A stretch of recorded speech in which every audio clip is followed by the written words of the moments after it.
In this video, we will be reassembling the Honda GXV530 overhead cam twin cylinder engine. Before installing the valves, we want to apply just a little bit of oil down the valve guides. Taking a look inside our cylinder assembly, we want to identify our two valve locations. One is clearly larger than the other, so we will want to make sure to install the correct valve in the correct location based off of size. We can then install our springs and retainers.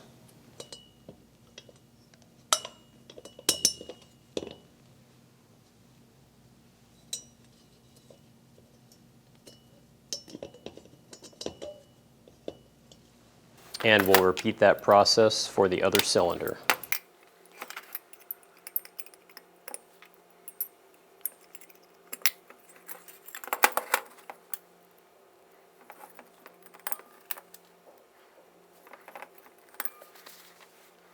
And we do want to make sure that those retainers sit inside of the spring. And then we can apply a little bit of oil to the springs, the valve stems, and the retainers, and work that down just a little bit. Beginning with one of our pistons, we're going to orient our piston rings so that the end gap is 120 degrees from each other. Additionally, those piston rings should move freely and should not be seized in place. On the top of the piston, there is a forward indicator. If we turn the piston over and look inside, we also have a forward indicator. And we can apply a little bit of oil to the piston rings and the piston skirt.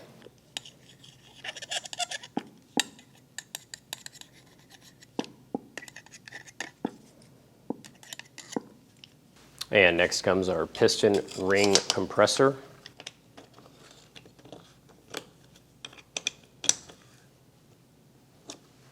And we want to raise the piston out of the compressor just a little bit.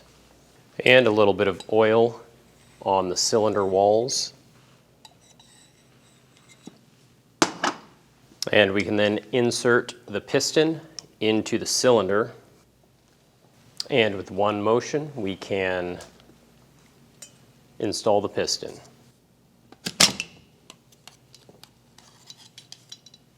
Now, taking a look at our diagram, we want our exhaust side facing to the left and our forward mark facing down on our piston.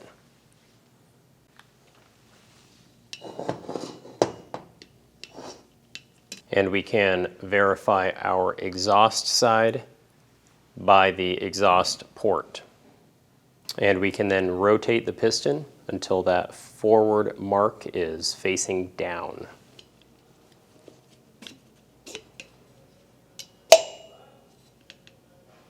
And we can repeat that process with the other cylinder.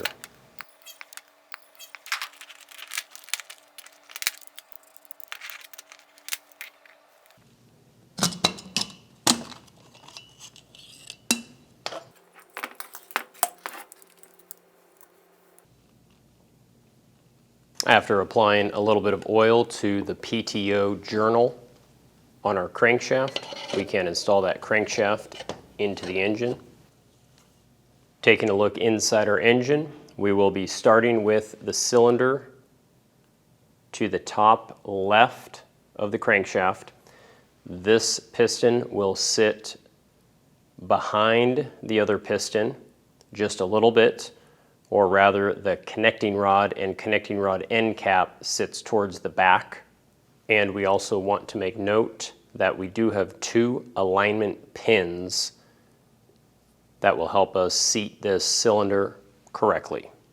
And after removing the end cap, we can work that into place. And when we install this, we want to make sure that The connecting rod does not collide with the crankshaft, and a little bit of gentle adjustment to get that lined up. And prior to installing the end cap, we do want to pull the piston down a little ways. This will give us better access to the bolts on the end cap, but we also want to oil the crank pin journal as well as the connecting rod and connecting rod end cap.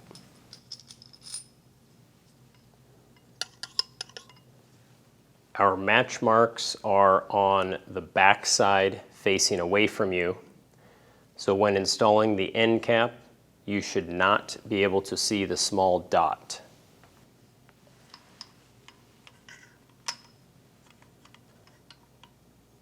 And with the end cap in place, we can start the end cap bolts by hand. And we should be able to run both of those bolts in all the way by hand. These will then be torqued to 9 foot-pounds.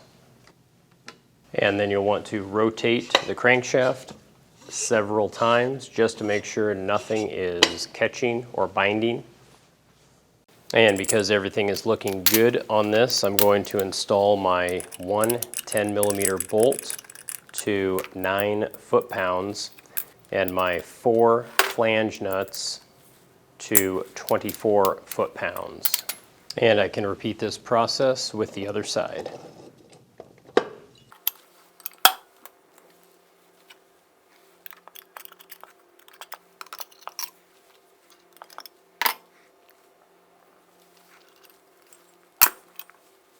And this time we should be able to see that match mark facing us. And our end cap bolts can come next. Again, starting them by hand and screwing them in all the way before we torque them down.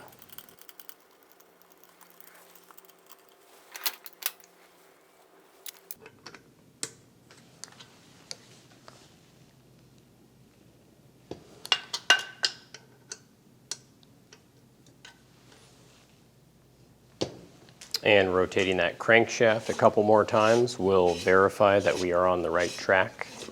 And this can then be followed by our 10mm bolt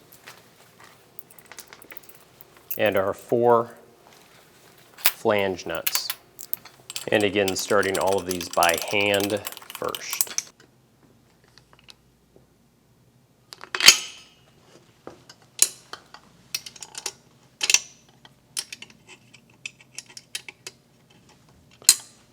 And as we rotate the crankshaft, we can see both of those match marks lined up. We can then feed our timing belts into our engine and the thrust washer. And we want this oriented so the bend is facing up at us. With the engine upright, we want to install the flywheel key and then the flywheel, making sure to line up the key with our keyway on the flywheel itself.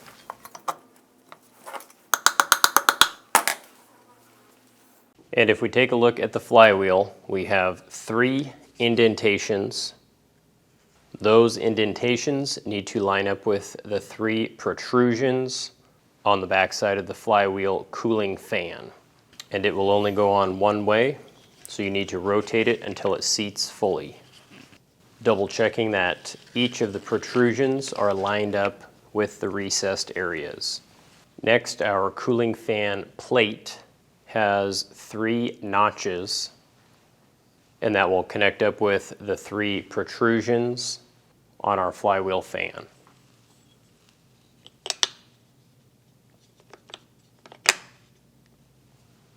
And then we can install the flywheel bolt.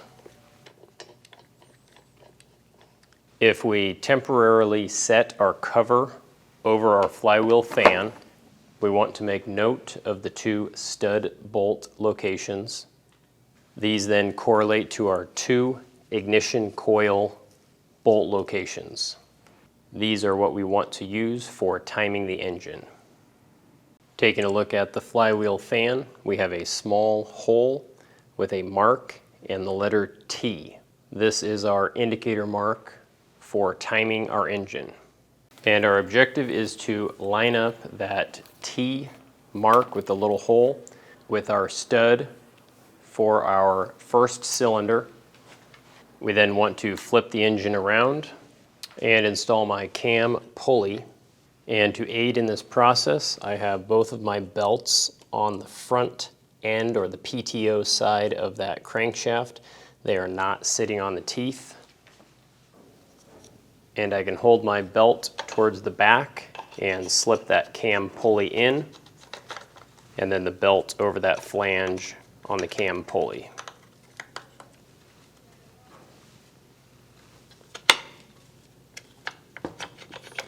So that cam pulley is loose in there.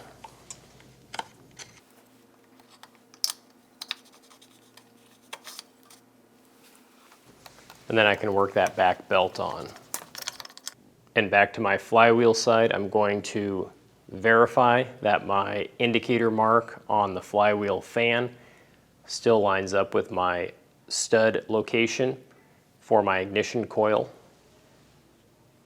I'm then going to line up my 2 alignment marks on my cam pulley. This is on the same cylinder side as that indicator mark on the flywheel fan. Those marks should be perfectly parallel to the mating surface of the valve cover. And I'm then going to slip on that first belt.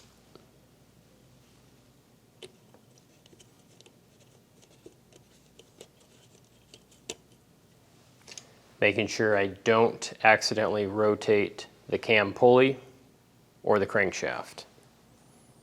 Next, we will line up that indicator mark on our flywheel fan with our post for our ignition coil on our other cylinder. We then want to line up the alignment marks for our second cylinder and slip in that cam pulley shaft.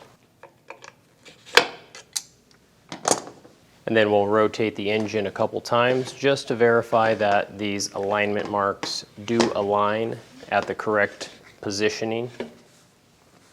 Next, we can install our rocker arms and the rocker arm shafts from the opposite side of the cam pulley. And it might be beneficial to rotate the engine to relieve any pressure from the springs. And we can follow the same procedures for the other side. And then our valve covers. And you will want to verify that the notch in the cam pulley shaft lines up with our tab on our valve cover. And these will be started by hand as well.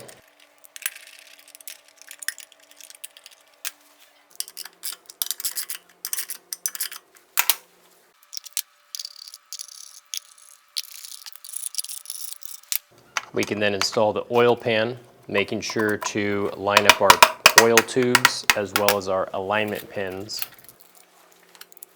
And then those 7 12mm bolts, just hand tight.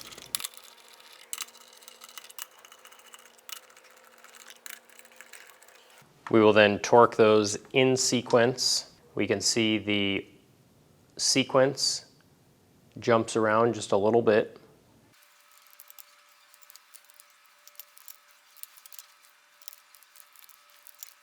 We then want to tighten the flywheel to 116 foot-pounds. The starter can then be installed.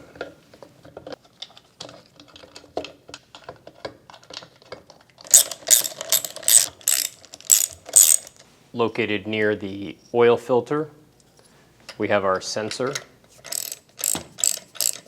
We can then install the oil dipstick and shroud.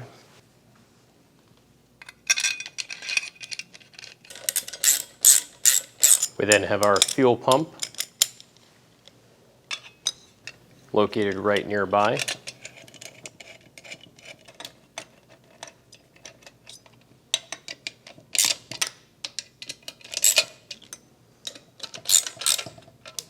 And we can connect up that fuel line. After that comes our voltage regulator rectifier.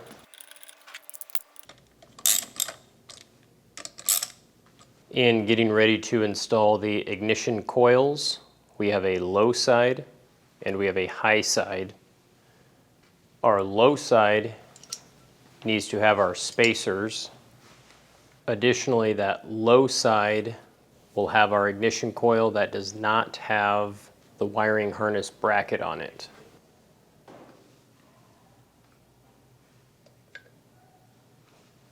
Additionally, the longer stud bolt will go on the short side.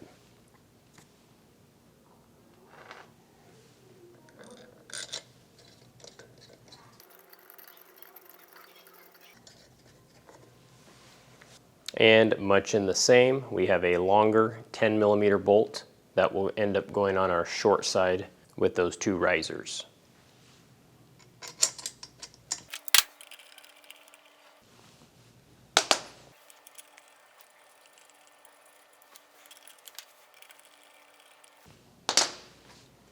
And we can set that air gap to 10 thousandths.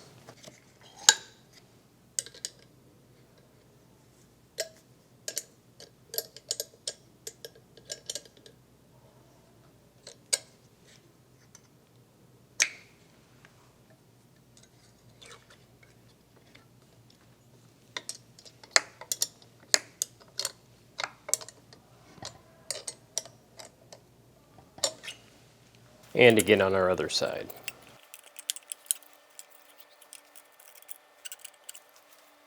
Our intake manifold comes next.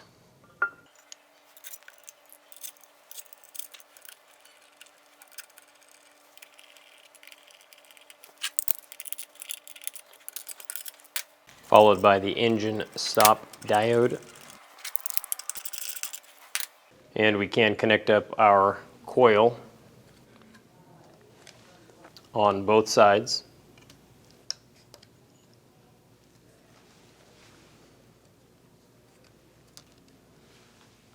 And we can connect up some of those wiring harnesses.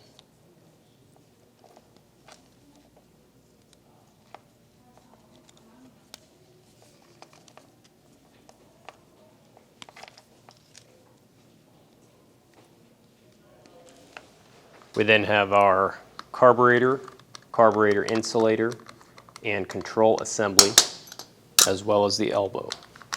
We can assemble this together as one unit. So once again, the sequence is our elbow, followed by the control assembly, followed by our carburetor, and then our carburetor insulator. And before we install these 4 bolts, we will connect our linkage.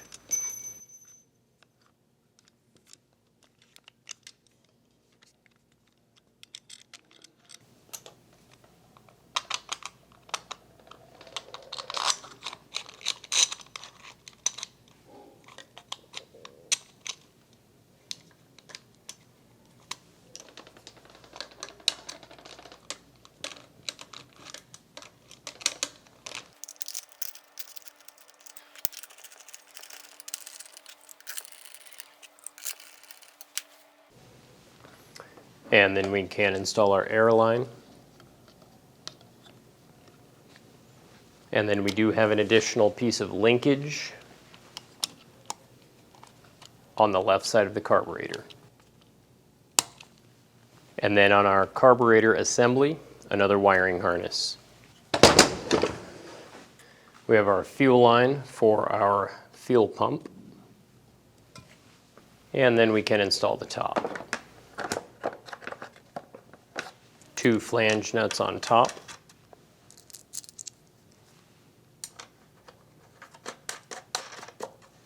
Two washers and 2 nuts where the air filter goes. And 2 on the back. After that, our fan shroud with 4 Phillips head screws.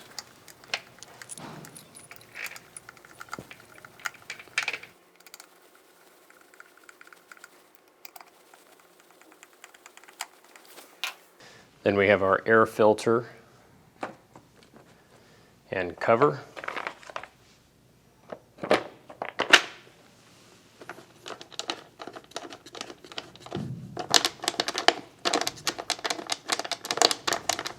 And we do have an additional linkage spring.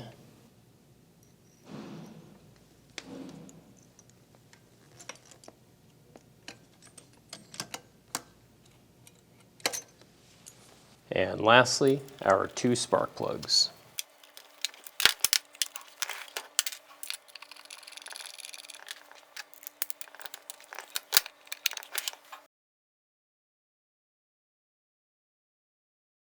And we don't want to forget about the wiring harness to our starter.